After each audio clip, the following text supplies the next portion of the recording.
meilleure et ma pire expérience dans la création de contenu, dans le marketing, dans l'événementiel. Donc c'est là que du coup j'y ai passé 8 mois en tout.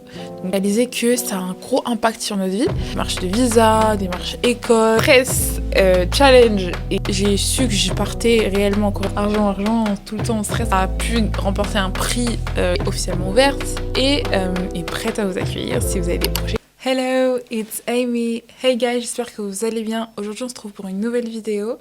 Dans cette vidéo, je vais vous faire un live update. Donc, si vous ne me connaissez pas, c'est justement l'occasion d'apprendre à le faire. Tout au long de cette vidéo, je vais répondre à des questions qui vont vous permettre de me connaître, de savoir ce que je fais sur cette chaîne, qui je suis et ce que j'aimerais donc vous partager. Première question, qui suis-je aujourd'hui ?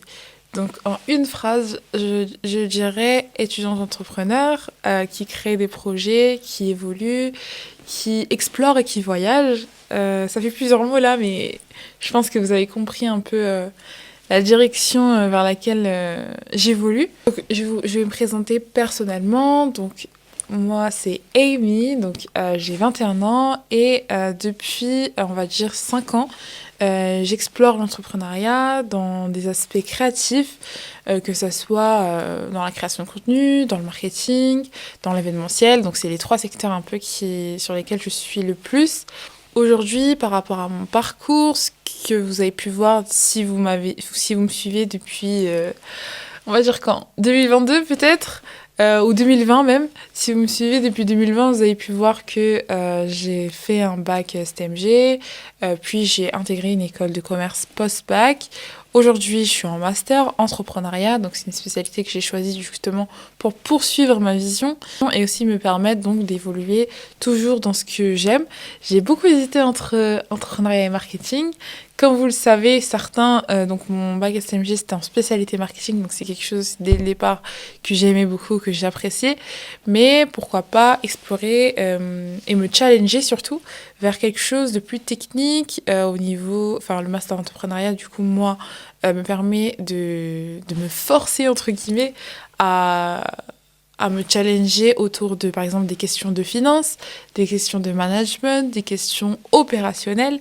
Donc tout ça, je sais que si j'avais pris un master, par exemple, marketing, c'est des questions auxquelles je n'aurais jamais pu avoir les réponses.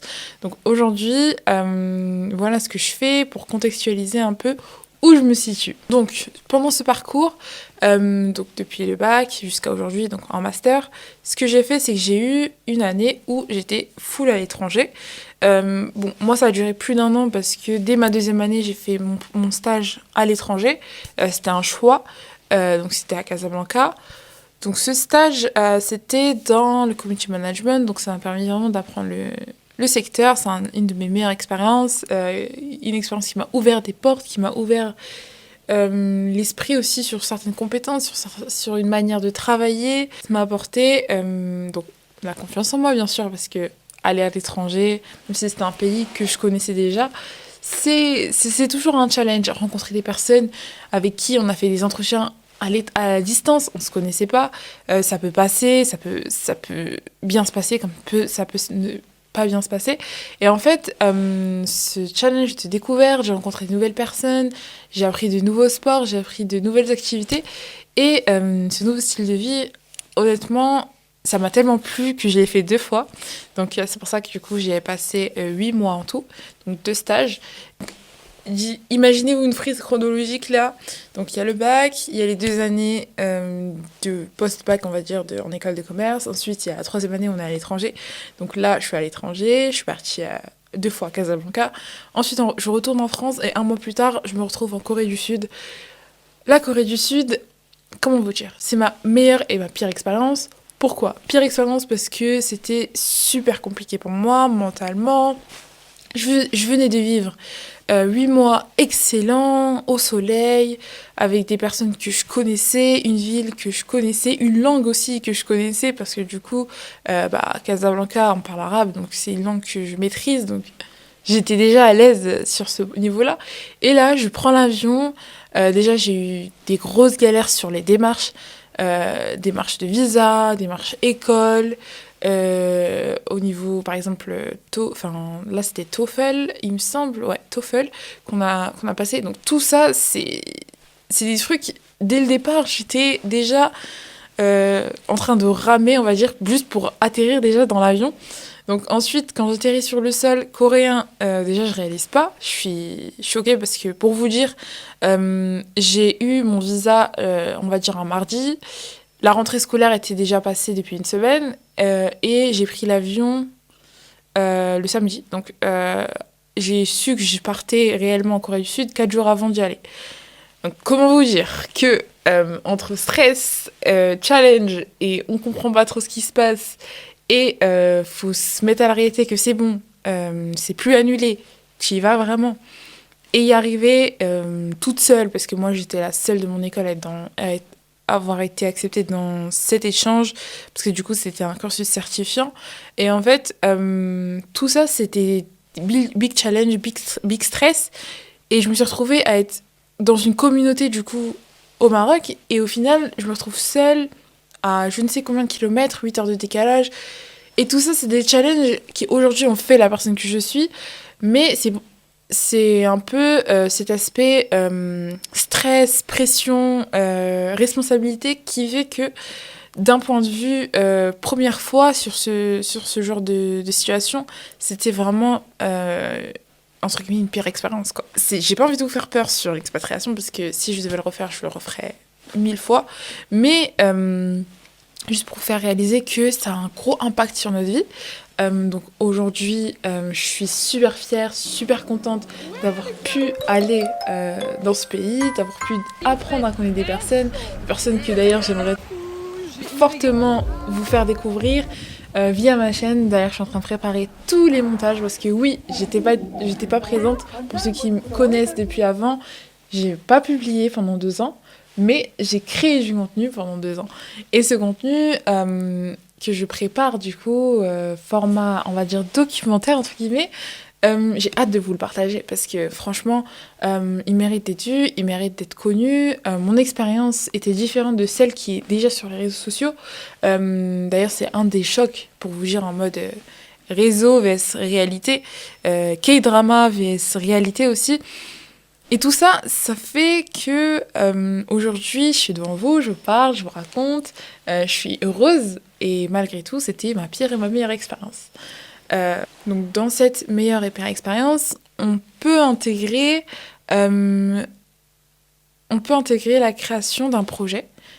Quel projet? Une agence. Une agence que j'ai cofondée.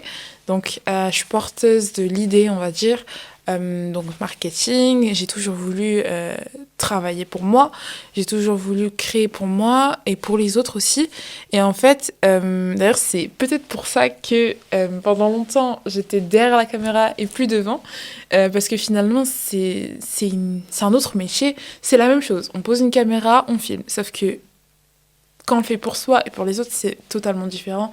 Et c'est encore plus passionnant depuis que j'ai commencé à le faire pour les autres, depuis que j'ai testé avec du coup soit des influenceurs de sport urbain, du coup à Casablanca, c'est le secteur avec lequel j'ai le plus travaillé, donc le secteur du sport là-bas.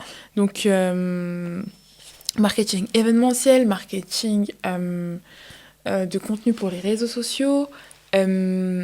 Tout ça, c'est des trucs qui font partie de moi et c'est le projet sur lequel je travaille depuis là maintenant 1 an. On travaille depuis maintenant 1 an. D'ailleurs, si ça vous intéresse de suivre mes aventures à ce sujet, je partage assez quotidiennement sur Instagram que ça fait juste ici. Donc, un peu ce que je fais en amont, on va dire. Un peu la partie business. D'ailleurs, qui, si vous intéresse, n'hésitez pas à me le mettre en commentaire pour que je puisse peut-être faire une vidéo dédiée ou peut-être vous emmener un peu sur mon côté entrepreneur dans mes business vlogs, mes déplacements et mes voyages pour ça. N'hésitez pas. Donc pour revenir au projet, donc chronologiquement parlant, donc je suis allée au Maroc. Juste avant d'aller en Corée du Sud, j'ai ouvert le projet. Donc pendant 1 an, on n'a fait que des projets tests. Pourquoi? Parce que donc au début, je croyais pas réellement au potentiel business de de mes idées. On va pas se mentir. Je pense qu'on est beaucoup à passer par là. Ce côté où on se dit, ok, est-ce que vraiment je mérite ou pas? Est-ce que je dois vraiment me faire payer cette somme pour ça? Oui ou non? C'est surtout l'aspect finance, l'aspect argent qui fait peur à chaque fois. Argent, tout le temps on stresse à cause de ça. Et en fait, là, aujourd'hui, donc depuis 2 mois d'ailleurs, une des personnes que j'ai pu accompagner, c'est un honneur pour moi, a pu remporter un prix grâce à son image, à son identité que j'ai pu construire avec elle. Et tout ça, c'est pour vous dire qu'aujourd'hui, l'agence Nabi Agency est officiellement ouverte et est prête à vous accueillir si vous avez des projets. On ne sait jamais. Si vous avez une idée de projet d'ailleurs aussi. Donc voilà où j'en suis, on va dire, dans mon parcours, qui je suis, ma présentation. Je voulais faire une présentation courte et générale, mais finalement, je suis passée de là à là, mais le but, c'est vraiment que vous puissiez savoir qui vous allez suivre, pourquoi vous allez vous abonner à ma chaîne, et ce que j'aimerais vous présenter, du coup, pendant toute cette année. Parce que oui, vous allez vous dire, enfin, ceux qui ne me connaissent pas, oui, pourquoi t'as arrêté de filmer et pourquoi là tu reviens d'un coup? Je reviens aujourd'hui parce que j'arrive à un point de ma vie de développement que j'aimerais partager avec vous. Je me suis développée tout au lycée avec ma caméra, avec ma chaîne YouTube. Et pourquoi pas finir mes études avec vous pour vous montrer un peu l'évolution, pour vous montrer de l'espoir. Je sais qu'il y a beaucoup de personnes, après ma vidéo sur mon parcours au lycée, ont choisi la même filière que moi, ont choisi la même chose que moi, ont décidé aussi d'assumer et d'accepter de choisir une filière technologique qui est RAPC. Et pour vous, j'ai envie de vous montrer et de vous dire, ok, que t'aies fait ça, CAP, bac pro, bac STMG, peu importe ce que t'as fait. Le but, enfin le plus important, c'est où tu vas. Et donc aujourd'hui, où je vais, c'est ce que je compte faire pour 2026, c'est donc créer du contenu autour de ces sujets qui sont business, étudiante, entrepreneur. D'ailleurs, je suis en alternance aussi, donc n'hésitez pas si vous avez des questions autour de ça aussi. Donc c'est une vie vraiment à 300 à l'heure. Et donc n'hésitez pas à mettre en commentaire des questions, des idées de vidéos qui pourraient vous intéresser. Là actuellement, je suis en train de travailler sur un documentaire sur mon parcours en Corée du Sud, dans lequel je vais faire intervenir les personnes que j'ai pu rencontrer, dans lequel je vais vous partager vraiment de manière transparente comment ça s'est passé, comment j'ai ressenti tout ça. Donc n'hésitez pas à me dire en commentaire tout ce qui vous intéresserait. N'hésitez pas à me follow si ce genre de contenu vous intéresse. On se retrouve très très très prochainement pour une nouvelle vidéo, des nouveaux vlogs. Et passons l'année ensemble. N'hésitez pas à me follow. Tchuss!